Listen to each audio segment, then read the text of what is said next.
What's up, my people? What's going on, my people? It's Margarita Thursday. It's that fabulous, delicious Margarita Thursday, and I know you are thirsty. Boom, boom, boom, boom, boom. It's Kenny and Heights. Boom, boom, boom, boom, boom. It's Kenny and Heights. Boom, boom, boom, boom, boom. It's Kenny and Heights. What's up, my people? Hello, and welcome to another wonderful Thursday, Margarita Thursdays, because I know you are thirsty, with your boy Kenny and the Heights. How's everybody doing? Trying to figure out a little intro music for me. But anyway, hope all is well. You guys ready for the weekend? I know the weather's all not that great, but hopefully you'll be able to either get outside or do some fun things at home. Well, you know, here in my clubhouse, I am always inspired by the one, the only, William Sonoma Skinny Organic Margarita Mix, better known as the WS Effect. The WS Effect. And it cannot be possible to have the WS Effect without having my Coogan's glass. Cheers, everybody. Happy Margarita Thursday. Woo! Just what I needed. Oh, just what I needed, just what I needed. Remember that song, y'all? Anyway, let's get it poppin'. Well, it looks like Ben Affleck is back on the block. And on that block, I mean on the J-Lo block. So photos have been swarming around the internet of Ben Affleck being picked up by Jennifer Lopez's driver, bringing him to her home in California, and then taking him back to his home. Well, sources say, oh, they're just friends. That's it, nothing more. But, you know, I think it might be a little bit more than just friends. You know, they used to date, they were engaged, and, you know, you have a breakup and then you revisit it with an ex, you know, things can happen. Y'all remember when she was on, when they were dating, engaged, she was on, I think Dateline had did a, not Line, one of those, did an interview of her, and they were at the home that they had purchased together in Boston. And so, you know, they were talking about their relationships, and then she proceeded to cook some Puerto Rican food for him, and it burned. Now, you know, J-Lo, you ain't a cook. Stop playing. And did not. She was like, oh, baby, I'm sorry I burned the food. He was like, it's all right. I'll still eat it. But anyway. Well, fast forward. TMZ caught Ben Affleck picking up his son from school and asked him, hey, are the rumors true about you and Jennifer Lopez, you know, getting back together, hanging out, whatever? And Ben Affleck took his drink and threw it tossed it towards the cameraman, the guy who was asking the question. Tossed it on him like this and got in his car. And I thought, wow, how rude was that? Was that necessary? Anyway, you could have just said no comment, or, you know, none of your business, or just got in your car and left. Did you have to throw your drink on the man? Like, come on now. Didn't they teach you anything in AA? Never waste a drink. Anyway, oops, I said it.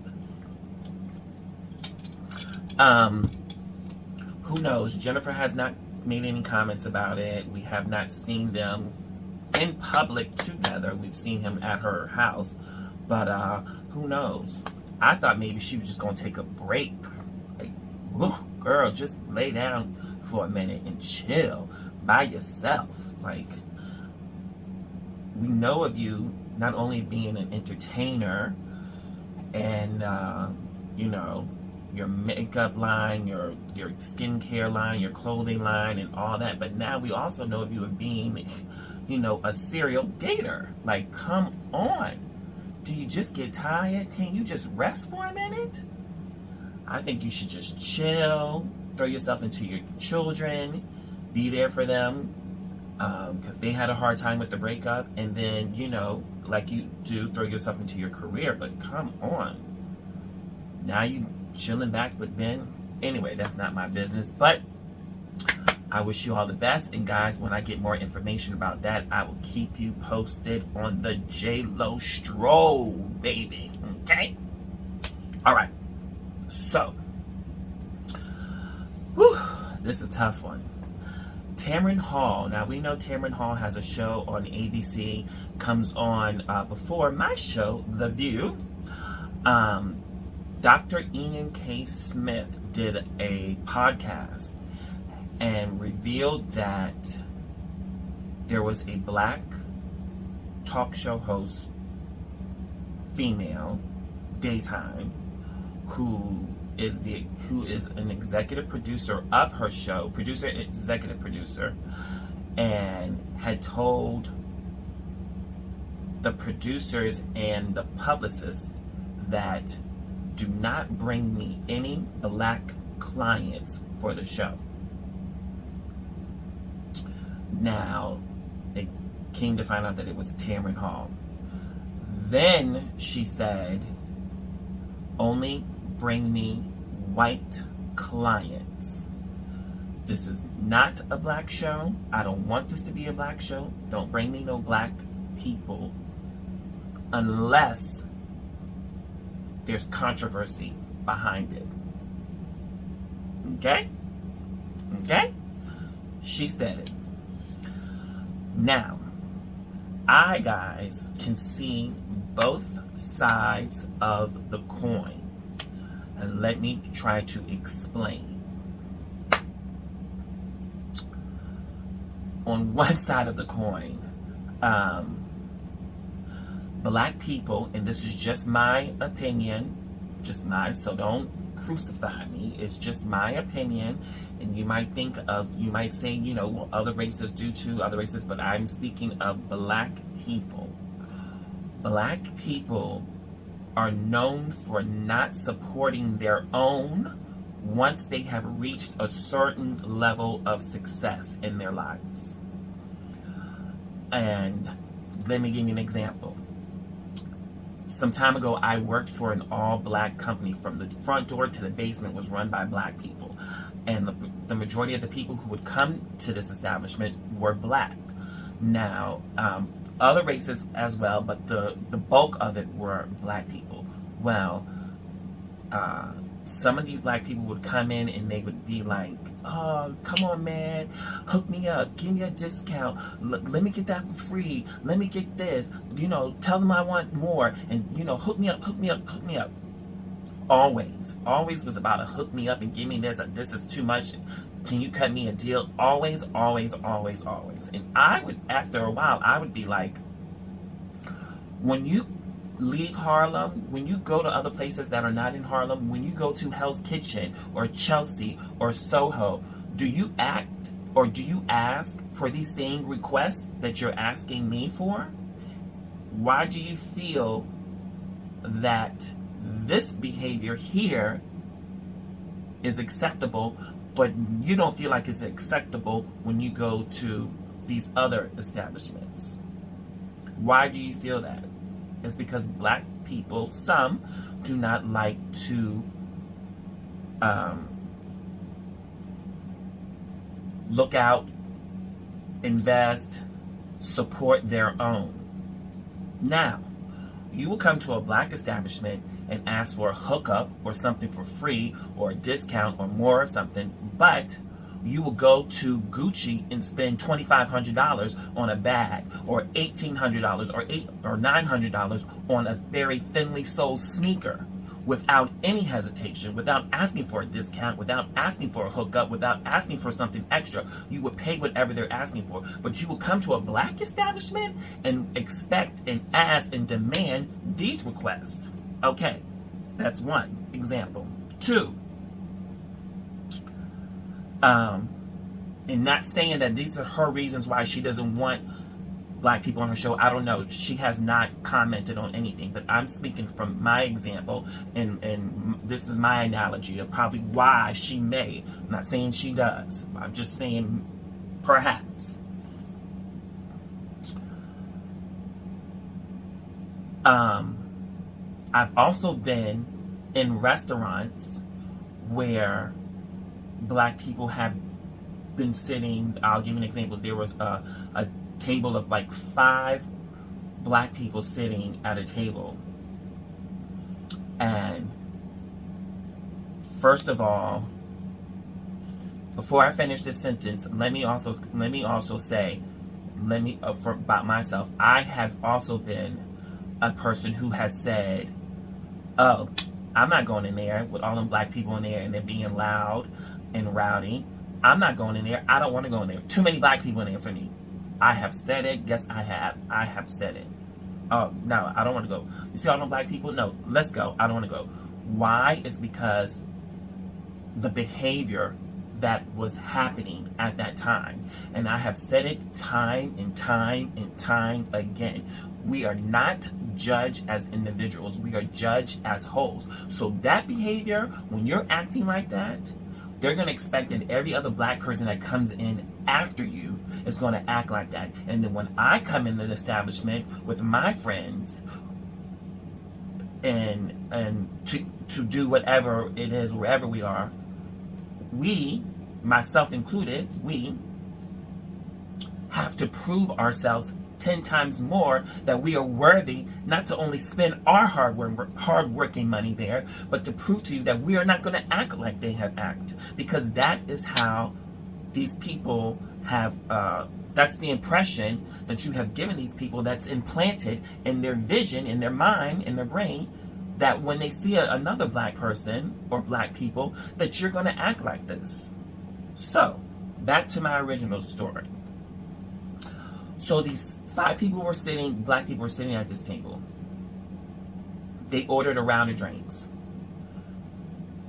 Then they took one of their cell phones and was playing rap music and turned it up loud so that whole table, not only could that whole table hear it, but everybody else sitting in that proximity could hear the music. And I was like, well, this is, they have to been, I must have been 4 tables away from them and could still hear, and everybody else could hear this music. Then they order appetizers. Then they order another round of drinks. Excuse me. Then they order their entrees, and their food comes. They're running the poor waitress ragged. Every 5 minutes, there's a hand up, a complaint, sending something back. The managers come over, they refixed this, reheated this, remade this, everything. So anyway,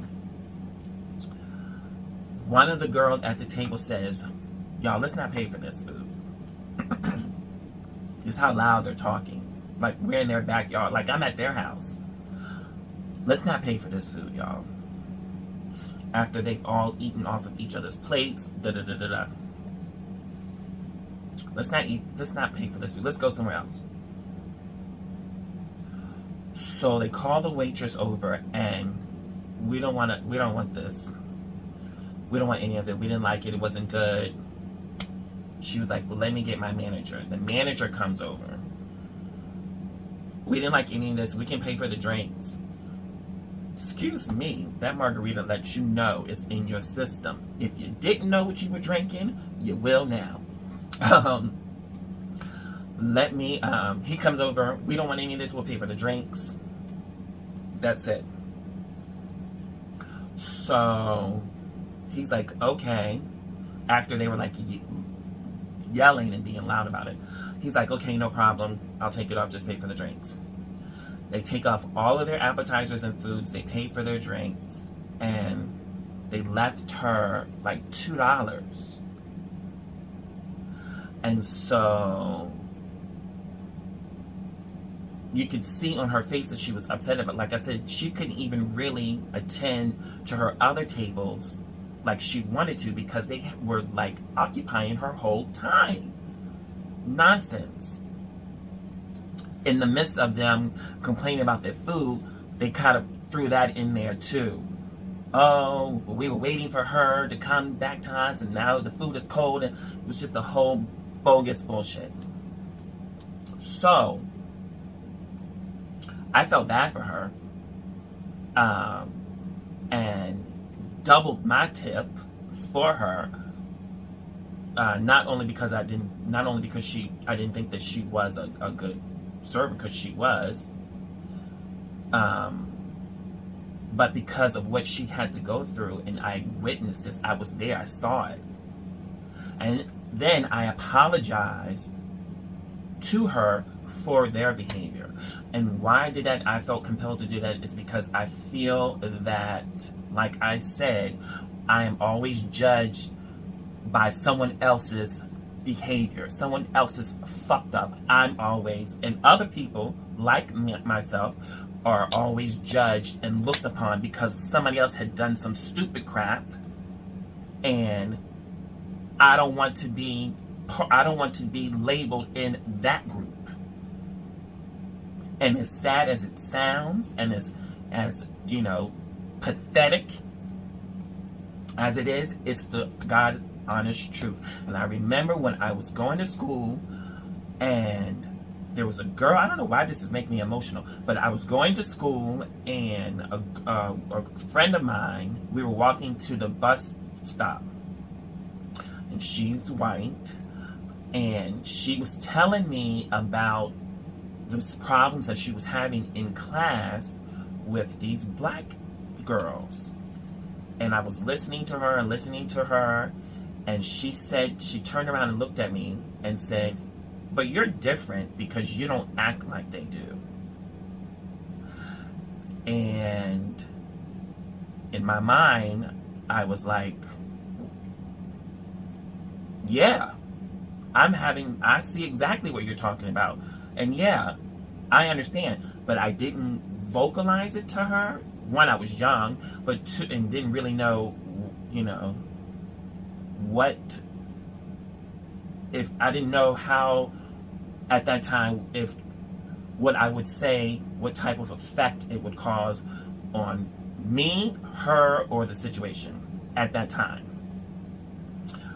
And I thought, I heard, and I was like, when she said that, I didn't say anything because I was like, well, I'm not gonna, what do I do? Sit here and agree with her and be like, yeah, knowing that I am black? And I was like, well, everyone's different. I was just like, everyone's different. But then that's one side of the coin. But then on the other side of the coin, guys, is that, I mean, hey, it's her show. If she chooses to run her show like that, I guess that's her prerogative. However, don't have a show and say, I don't want no black people on my show because I don't want to be listed as a black show. But if there's some controversy, some drama behind it, yeah, put them on my show. Don't have black people come on your show as a dart, a target, or don't give other races another reason to be like, well, hey, we don't want them, and if she black and she don't want them, well, then something must be wrong, and we must be right about our theory about why we don't want them, because look, she don't even want them, and those are her people. So it's crazy, and it's really messed up knowing that black people not only do you have to deal with racism from other races, but you deal with it with your own race, which is a big thing. Spike Lee did a great movie about that called School Days, about the different skin complexions of blacks and how, you know, one thinks they're better or greater than the other because one's lighter, and then the lighters think that the darkers are, you know, less than. So that's been going on for years, for centuries. However, it doesn't make it easy for black people who want to be seen in a positive, intelligent light when your own people are not willing to give you a chance. You're prepared, you've been taught, you've been read, you have seen the struggles and the battles to get respect and acknowledgement and job opportunities and all that from other races. We know about that. You're prepared for that. But you're not always really prepared to have that same fight in your same backyard. And it becomes a whole different level of fight, a whole definition of it. I will say, that this is all about her, allegedly. She hasn't confirmed anything, so let's say allegedly this is what has been spoken about her, that she has said allegedly. So I don't want to get sued. Next thing you know, I won't have no bandana or no glasses or no margaritas because somebody done sued me for what I said and took all my little bit of crap away from me, okay? So allegedly, okay, she has said this.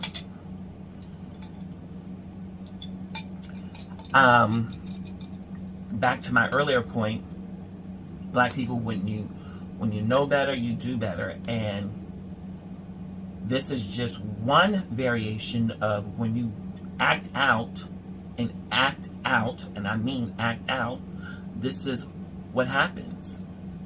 You're not only other races don't want you to be in their establishments, but your own race doesn't even want you because of how you act.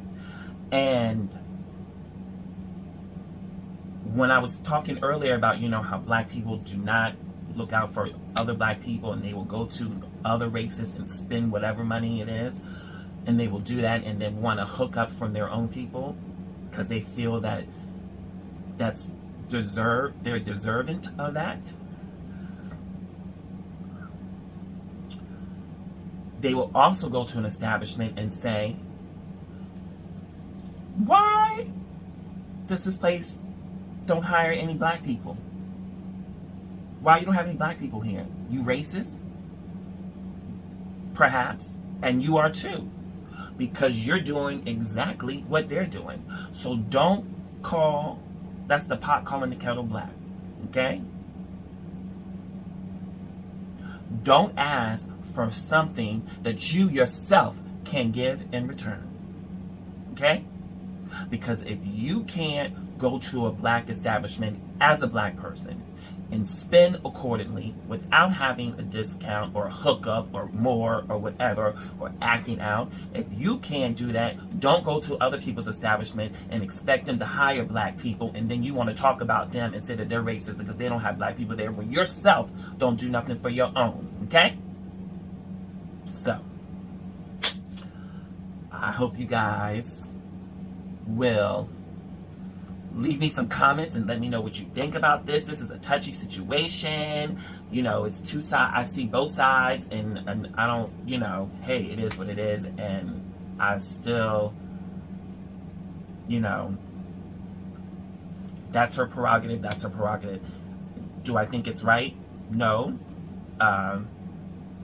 I feel like because I could apply for a job working for her, and now I wouldn't get a job or be asked on her show because of whatever experiences that she's had that has allowed her to not want that to be on her, you know, blacks to be on her show. I get it. I also get the fact that, you know, hey, but you're you know, you're a black woman yourself, why you're not hiring your own people.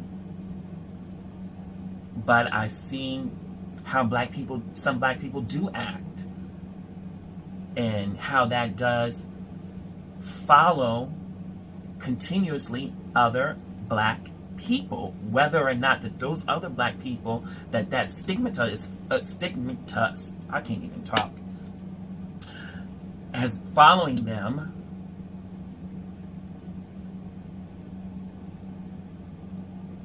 whether or not they were a part of that equation, because they are black, they're already affiliated with it. They're already affiliated with the negative of it.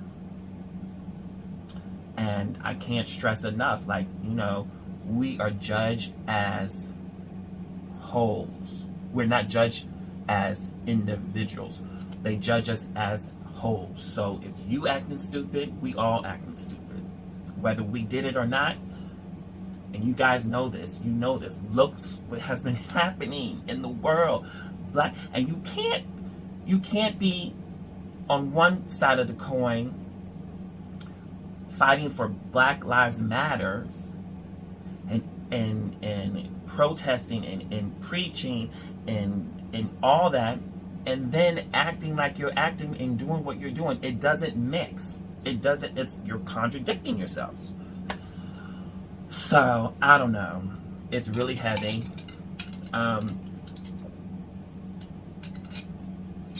It's really heavy and really hard.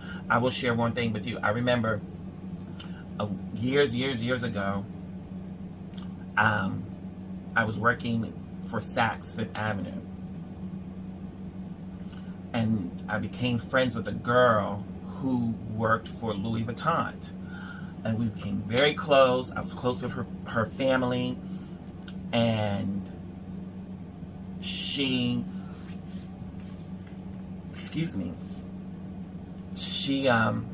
got fired from working there. And so I would help her out, you know, take her to eat, give her money for food, whatever. She was having a hard time with it. I spent the night at her house one night, and we were up talking, and I was like, things are going to get better, I promise. You're going to, you know, just being a friend. That's what a friend does, you know.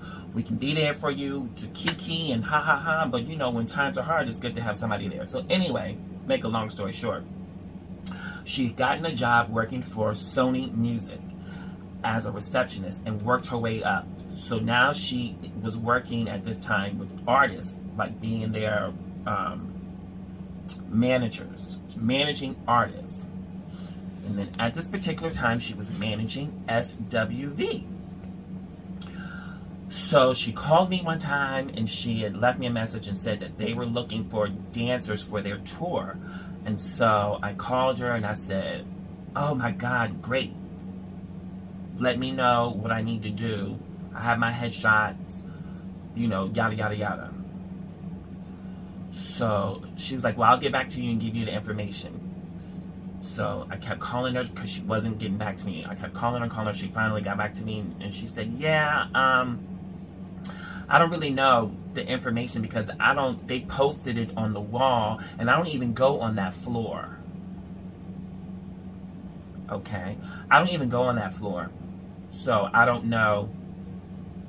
I couldn't tell you what the information was. Well, you know, the dance world is very small. When you go to auditions, you meet a lot of the same dancers, choreographers, whatever. So it becomes very small. Everybody knows everybody. And that's how a lot of people get jobs. Because once one gets hired for something, oh yeah, I know somebody, my boy here, or my girl here. So anyway, I ended up running into a white guy who I knew from the dance circle. And he had told me that he had just gotten a job working for SWV. And I was like, really? And he was like, yeah. Meanwhile, he didn't have the dance experience that I had or have. And he was like, yeah, I just got it. you know, like that. And it was so weird to me, but I'm very happy. And I was like, well, good for you. I ended up calling her and asking her again about the job. She didn't know that I knew already that somebody had gotten the job. And she said, oh, I still don't know any information. I said, yeah, well, my friend, I'm not going to mention his name, told me that he just gotten a job dancing for SWD. It was a great position, like dancing / choreographer, yada, yada, yada. Good pay, touring, TV shows, all that. And she said, yeah, I hired him. And I said, oh, why did you ask me about the job and then hired him? I didn't ask for you to give me the job. I just asked you to give me the information to get me into the door, and my talent and God's blessing was going to get me that job. I didn't ask you to give me that job. I don't need you to do it. I can do it. Just get me in the door. And she was like, well, I felt that because he is white, you're black, and they're a black group, I felt that it would be a better look for me, meaning her, for me, and for the company if I had a white choreographer. Meanwhile, my mouth dropped, and the tour was canceled, and they broke up. God don't like ugly. Anyway, which was my point was an example of black people reaching their level of success, whatever it is, and again, not looking to hire their own people. But hey, what God has for you, God has for you, and nobody can stop that. Do you hear me? Nobody, black, white, blue, green, yellow, brown, whatever. No, what God got for you is for you. Remember that. Don't worry about nobody else. Go for yours, because I'm what? Going for mine. All right, guys, this is another wonderful Thursday, because this was Kenny in the Heights. I thank you guys each and every Thursday for tuning in to my channel, my platform, helping me with my dream, to bring my dreams to life, because this is what I want to do in life. I thank you very much, and I don't ever take you guys for granted. Are you still wearing that mask? Are you still sanitizing them hands? Are you still keeping your distance? Please continue to do that. We are not out of the woods yet, and this thing is still charging. It is charging. So continue to do what we have to do, guys. And guys, if you have gotten your shots, okay, but still continue to wear your mask, wash your hands, sanitize your hands. I do both. And keep your distance, all right? Please, guys, be safe. I look forward to seeing you guys speaking to you guys each and every Thursday. I thank God that I see another Thursday. I thank God very, very much. Please, guys, be kind to one another. We all live in this world together. God has created this world for all of us to live in, to all of us to endure, to all of us to enjoy everything that God has created for all of us to enjoy it. So let's do that and respect one another. You ain't gotta like me and you ain't gotta sleep with me, but you gotta respect me. I'll see you guys next Thursday. Bye.